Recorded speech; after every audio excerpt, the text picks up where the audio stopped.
Committee on Oversight and Government Reform will come to order, and without objection, the Chair is authorized to declare a recess at any time.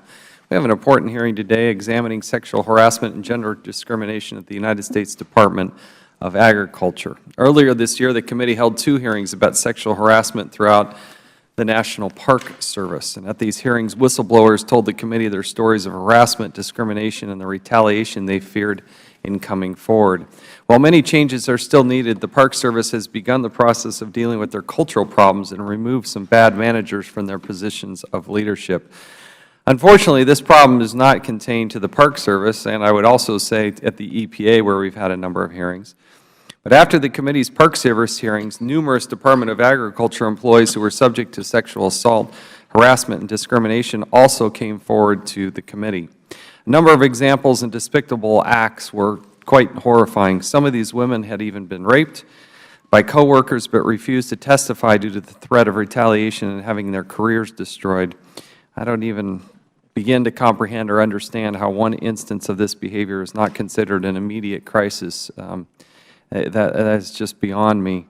This isn't the first time the issue has been raised at the Department of Agriculture, and thus this hearing, because this is the deep concern. In 2008, the committee held a hearing regarding sexual harassment and discrimination at the United States Department of Agriculture. Lisa Donnelly, who is with us today, also testified at that hearing. Back then, she pled for us for help for the employees of the Forest Service who were sexually assaulted and then retaliated against. Even worse, when these concerns were raised at the department level, they were dismissed as isolated incidents. After 8 years of in the current situation, we need to review what has changed and what still needs to be fixed. And based on what we've been reading in the leading up to this hearing, it doesn't look good, not in the least. Last year, the Office of Special Counsel, the OSC, sent letters to the President about the failings of the Office of Civil Rights at the Department of Agriculture.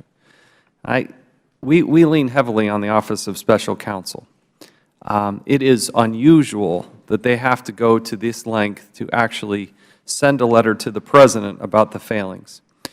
But the Office of Special Counsel found that the office failed to process complaints in a timely manner and that the Office of Civil Rights leadership had an unusual high number of complaints against their own personnel.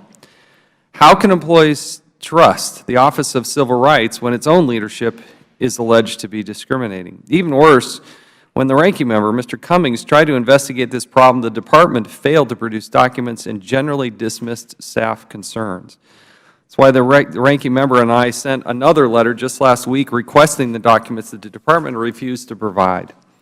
It is frowned upon at best. It is unacceptable and very frustrating to have this happen. In addition to Ms. Donnelly, I'd like to acknowledge we are joined today by a Forest Service employee testifying in a whistleblower capacity.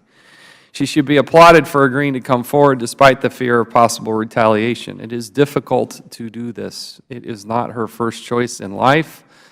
I'm sure this is not something that she ever thought that she would be doing, but we appreciate the brave approach and willingness to represent what is unfortunately a significant number of women.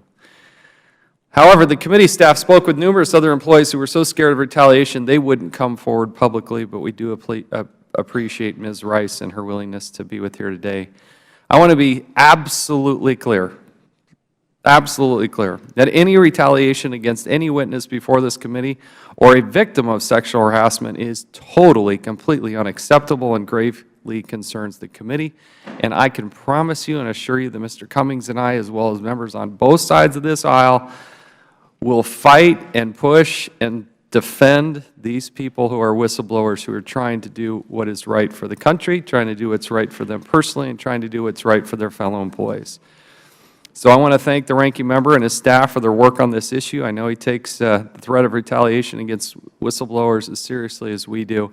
We are united, locked in arm on this, and look forward to a good, hearty hearing. But with that, I want to thank again the witnesses for being here today, and now recognize the ranking member, Mr. Cummings of Maryland. Mr. Chairman, thank you very much.